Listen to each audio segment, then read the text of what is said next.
Welcome to another episode of The Brand Called You, a podcast and podcast show that brings you leadership lessons, knowledge, experience, and wisdom from thousands of successful individuals from around the world. I'm your host, Ashutosh Garg, and today I'm delighted to welcome a tech guru who's pursuing his passion and become a top photographer from the US, Mr. Raj Bandyopadhyay. Raj, welcome to the show. Thank you, Ashutosh. It's absolutely my pleasure to be here. Thank you. Raj is the owner photographer of Series A Photography. He was earlier a data scientist and a software engineer. He's a BTech in computer science from IIT Bombay and a PhD from Rice University. Wow, what an amazing journey. So before we get into anything else, Raj, talk to us about your amazing journey from a computer science graduate to the world of photography. Oh, what can I say? As you said, I grew up in Mumbai, which was Bombay then, and from a young age, I was quote unquote a smart kid. So my parents were like, "Ye to IIT jayega. This is something like that. Either go to IIT or become a doctor." And I did very well at school, and college, and everything, and ended up, going to IIT. And then doing computer science there. It was 1996. Computer science was just really catching on then as a career because everyone was talking about Y2K and all of that. It wasn't as big of an industry in India still, but it was catching on. So did computer science, went to the US to do my PhD in computer science, worked in a few startups and as a software engineer. And then when around 2012, 2013, when machine learning really started catching on, I got really interested in that and switched to data science. I was chief data scientist at a couple of startups, did some worked at a data science edtech startup for a bit, running and data science courses, creating and teaching data science courses. But in my mid-30s had, what some people call a bit of a midlife crisis, but a reevaluation and decided I wanted to do that wasn't fulfilling for me in the long term and wanted to do something different. Amazing. And were you always interested in photography? Surprisingly, no. I'm not one of those people who are like, I picked up a camera at the age of 2 or something like that. It was a hobby that happened in my early 30s, and but I was good at it from the beginning and got better with practice, mostly with friends and things like and such. But as I was feeling that discontent with my career, I started also noticing how much joy photography brought me. And as I started putting more energy into it, I got better at it. Wonderful.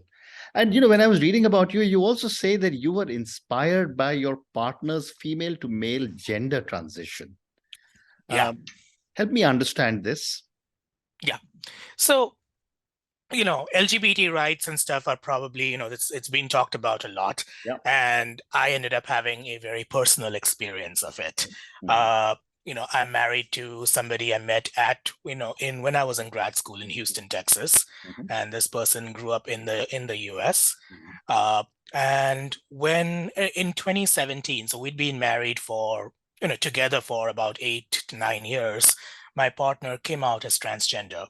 So when we got married, we looked like a typical heterosexual couple, man and woman. But then my partner came out and said, like, I'm actually a man, and started the process of gender transition, which means hormones and surgery and stuff.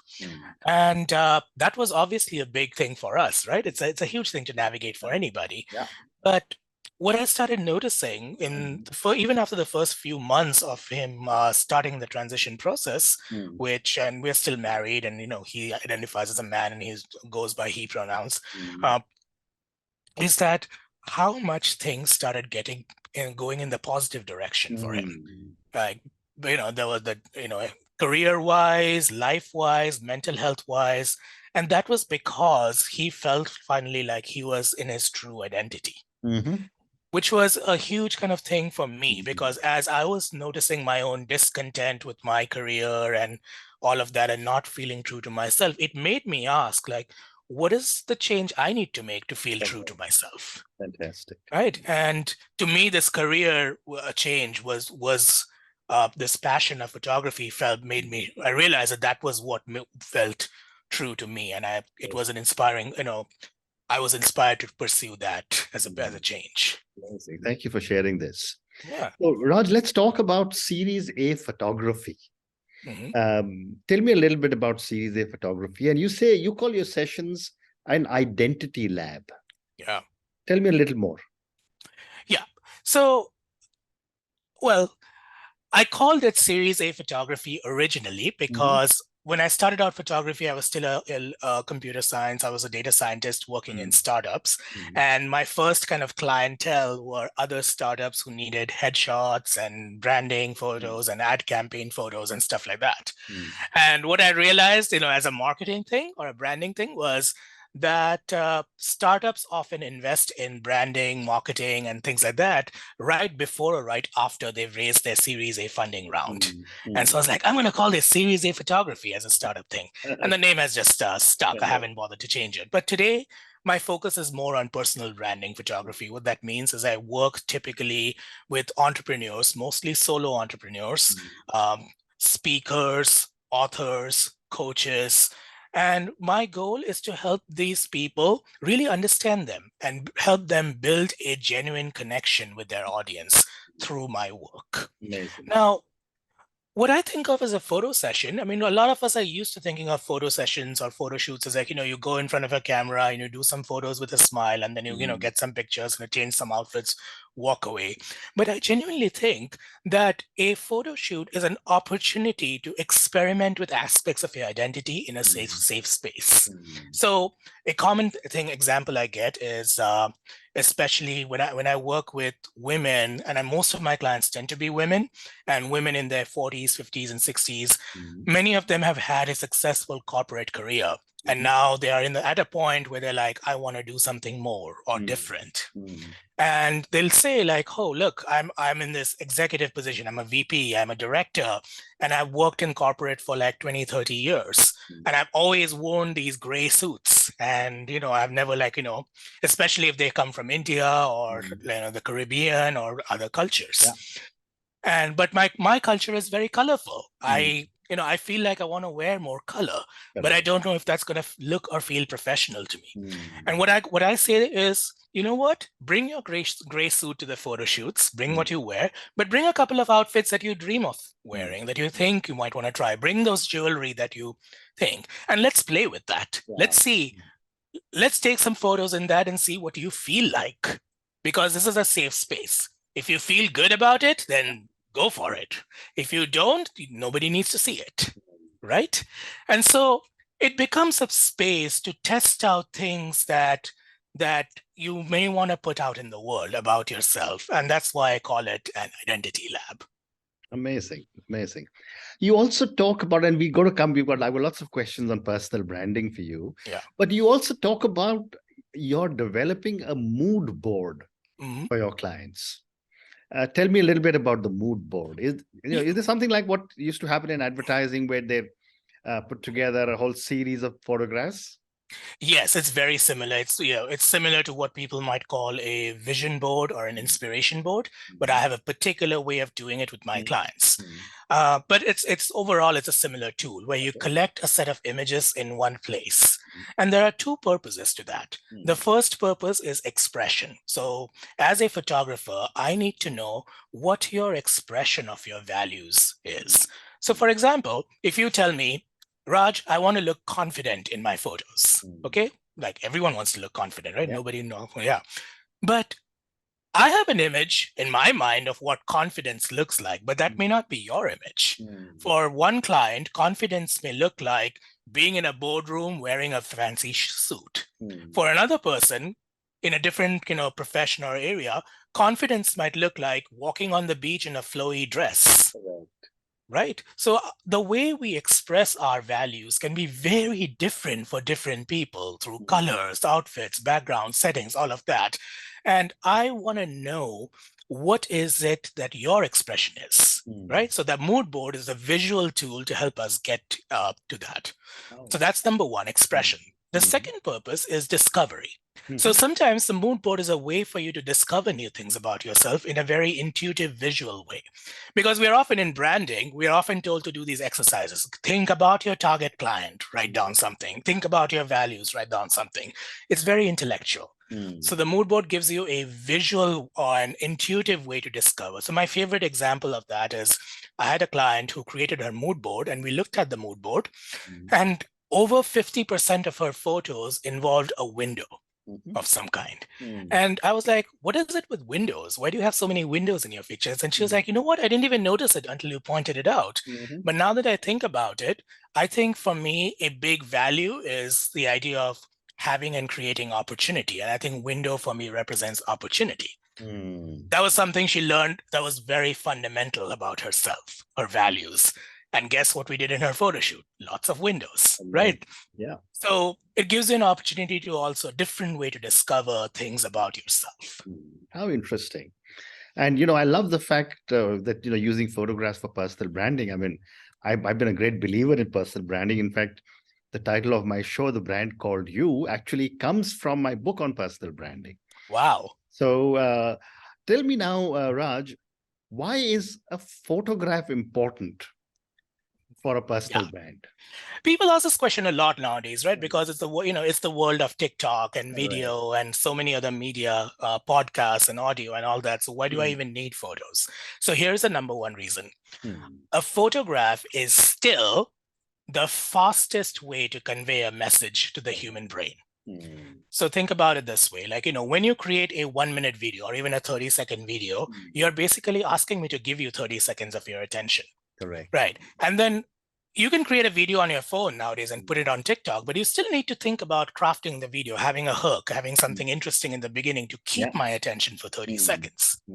If you write copy, you're still asking my attention to read copy, which might take seconds or minutes. But no matter how complicated a photo is, the human brain takes a few milliseconds to process a photo. So, and a photo, so for the photo, it first of all, it captures your attention and it passes a message very quickly to your brain. So it's still the most effective way to get somebody's attention. And today we all know that attention is the biggest currency. Absolutely. Right. So that's the power of having a photograph. Well said. You also ask a question, which is, what's the story you wanted to tell? And I'm going to ask you what this means, because a lot of people don't know what story they want to tell. Right. So the reason I want to know this is that a single photo, if you're an entrepreneur, a single photo can, or even in a person in a regular job, a single photo is not going to do a lot for you. I mean, you need a good photo for your LinkedIn profile, but it doesn't need to be the perfect headshot or anything. It's not going to make or break your career. Correct. The power of photos and branding happens when you have a set of photos that you show at different points. You put out on social media, put out on Instagram, you have different places in your website, blog, and so on, that show different aspects of who you are as a person, as a human, as a professional. So how do you find those different aspects of yourself, right? The story is a powerful tool to come up with those different aspects and emotional contrast in your branding. So here are some stories that my clients often connect with. Sometimes it could be a personal journey. It could be like, I used to be in the corporate world. I got burned out. I went through some kind of transformation, and today I am a business coach. So that's a simple story that some of my clients actually have. So what is the emotional journey of that story? What did you feel like at those different moments? What are the significant objects or things that represented that transformation? So we can incorporate all of that in the photo shoot, that entire emotional journey. The second kind, so that's a personal journey. The second kind of story can be a client's story. So that I use that a lot with coaches. So because if you're a coach, you want to convey what you're doing for your client, right? That's the most powerful thing that your audience wants to see. So I might say, okay, think about your ideal client and talk to me about that client's journey. What is that client feeling when they come to you first? What did they go through? What do you do with them? And then when they leave, finish working with you, what is the result? Let's convey that journey. Right. Sometimes it's a day in the life. That's very good for people who are in positions of power who want to humanize themselves. I worked with a VC once, and she's an angel investor in a VC. And she was like, startup founders are afraid to come talk to me because they think I'm this big, powerful, VC person. So I want to just show them that I'm a normal person. Like, I get up and drink coffee in the morning. I read a book. I go for a walk. I do, do this, do that. And this is what my day is like. And I just want to show them that I'm a normal human being. They, approachable. So that became like a theme for her session, the day in the life. Sometimes somebody might want to convey it like the emotional journey of a specific project they've worked on. And then if you're a speaker or an author, your book or speech often has a story in it. Correct. That you can pick and say. So whatever story you pick, or you can sometimes pick even a combination of them, the goal is to create this range of photos that convey a wide range sense of who you are. Yeah. Very interesting. Very interesting. My next question to you, Raj, is that what is the process you follow in supporting the personal brand, in addition to the photographs, of course? Yeah. So we do the mood board, and then we do a planning session, my client and I, where we talk about the mood board, we talk about the story, outfits, props, and everything else that happens in the session. And everything is in the service of the story. So what I'm trying to do in a personal branding session is, even though I am an artist and I'm a photographer, I need to take my ego out of that. This shoot is not about me. It's not about my, vision as an artist. It's about my client and the story that they want to tell. So everything centers around that. So if they ask me, like, what kind of outfits and clothes I need to bring, it's like, what kind of outfits or clothes will help you tell that story? What kind of props will help you tell that story? What kind of location do we need to pick that will support that story? Everything is around their story. So first of all, the second thing is, during the session, there is a lot I need to do before and during to create trust and safety. Why is that important? That's important because being in front of the camera is a very vulnerable and awkward experience for 99.9% of humans. Yes. Right. Nobody likes it. I mean, other than maybe if you're a professional model or something like that, right? And for most people, it's a very complicated experience. So the more you can create trust, the more you can help them get into their body and forget about the camera, the more their true essence will come out to play. And that's a situation we want to create. So I use a lot of techniques from psychology and other fields, along with and coaching, to support my clients to get to that headspace. Interesting. And at the early, when we start talking, you said a lot of your clients are women.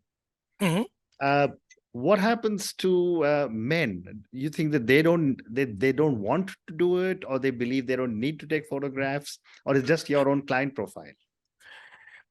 I think it's my own client profile. So I've done a few shoots with men, mostly. So I've done a couple of shoots with men. This is funny enough. They are personal branding sessions, but they are mostly men in their 40s and 50s who are divorced and are want photos for their dating profile. So that's something I've done a few, and that's, I just can't share those because of privacy reasons. Obviously. And then I'm doing a shoot with a male client like in the next few weeks too. But I think that there is a perception that I don't know what it is exactly. It's a little bit complicated. I think we talk a lot about women and insecurity and body image and stuff in our society. There's not a lot of conversation about men, but I think men have the same feelings. Absolutely. And they're not as well addressed. I agree. So let me now come back to photography. Every industry is going through serious changes because of technology, and other things that are happening between artificial intelligence and machine learning. And I mean, who am I talking to? I mean, a data scientist. How is technology changing the world of photography? Oh my God, it is changing it a lot. I mean, if you've heard of AI stuff like Midjourney and DALL-E and all of that, nowadays you can create photography through prompts, right? And they're pretty realistic. And soon enough, you'll be able to give submit a headshot of yourself to an AI and say, give me a photo of myself in front of, the Taj Mahal, and it'll create it'll probably happen very soon. Yeah. So yes, I mean, definitely that's something that I think about a lot. And so my approach, or the way I'm approaching that as a professional photographer, I mean, I know that there may be an opportunity for me to incorporate AI in my work, but also I'm looking at what is it that I actually do. What is it? What is the deeper thing that I'm actually interested in, and that my clients get from me? Yeah. And it is that deeper human experience of feeling seen and heard and understood. And if somebody creates a photo of themselves from an AI, and they can use it in their branding and it'll probably work very well, but they're going to miss out on that deeper experience of having their story uncovered, feeling seen, feeling heard, that deep human experience. And that is what I'm going to drill down on. I think in the world of AI and everything going into, automatic mode, we need to, as they say, switch to manual sometimes. Absolutely. And who knows, you may be shooting photographs of, our avatars now, and making them look very nice, because that's we're all going into the metaverse. Yeah, but also think about it this way, right? Like, even in the world where things are automated, for example, you can buy a very wonderfully functional dinner table at IKEA anywhere in the world where IKEA exists, but we still value sometimes, a handcrafted dinner table by a craftsman. Absolutely. And so there is value to the human touch. I agree completely agree. And my last question to you, Raj, and this is for the many, many people who will listen to our conversation. Based on your own amazing journey, and from technology, computer sciences, photography, now into personal branding using your photographs, what would you say are 3 lessons you would want our viewers and listeners to take away from the world of photography and your learnings of personal branding? Yeah. So the first thing, you cannot hide in your personal brand. What that means is that if you're creating a personal brand, which is now something that almost everyone is doing, whether you like it or not, I know. You need to put yourself out there. You can't hide your story or your personality, because that's what makes you unique. A lot of people, when they start out in business or branding, they're like, oh, I'm going to focus on my product or service, not on me. But you, especially in a personal brand, is what makes that brand. Your unique story and personality. So you cannot hide in your brand. That's lesson number 1. The lesson number 2 is personal brand is not about being perfect. It's about building connection with your audience. A lot of us think that if we want to put ourselves out there, we have to look perfect, we have to sound perfect, we have to write perfectly. It's not about being perfect, so let go of perfectionists. Correct. And the third thing is my favorite photography posing tip, which is breathe. When there is a camera in front of your face, we often stop breathing. And that often gives us that posed, awkward look, because our face looks stiff, our shoulders become stiff. Breathe. That's all you need to do, and that'll make your photos much better. Amazing. And on that note, Raj, and your 3 amazing lessons, you cannot hide in your personal brand. You've got to go out and put yourself out there. Personal brand is about building connections, and it's not about perfection. And the third one, I love this. Whenever you are sitting or posing for a photograph, breathe. I think that's such a powerful statement. Thank you, Raj, for speaking to me about your own journey from this absolutely brilliant young boy, if I can use it, going to IIT and then PhD, doing data science, doing so well, and then deciding to choose your passion of moving to photography. Thank you for talking to me about the work you're doing with so many different people in your own unique way of your mood brand or identity lab, etc. Thank you also for talking to me about personal branding and how photographs are so important and so critical to be a part of our personal brand. And finally, I love the examples you gave me or the stories you shared with me of all the various experiences as you were shooting with different clients. Thank you again for speaking to me, and good luck to you. Thank you so much, Ashutosh, for the opportunity. It was my pleasure. Thank you. Thank you for listening to the Brand Called You videocast and podcast, a platform that brings you knowledge, experience, and wisdom of hundreds of successful individuals from around the world. Do visit our website www.tbcy.in to watch and listen to the stories of many more individuals. You can also follow us on YouTube, Facebook, Instagram, and Twitter. Just search for the brand called You.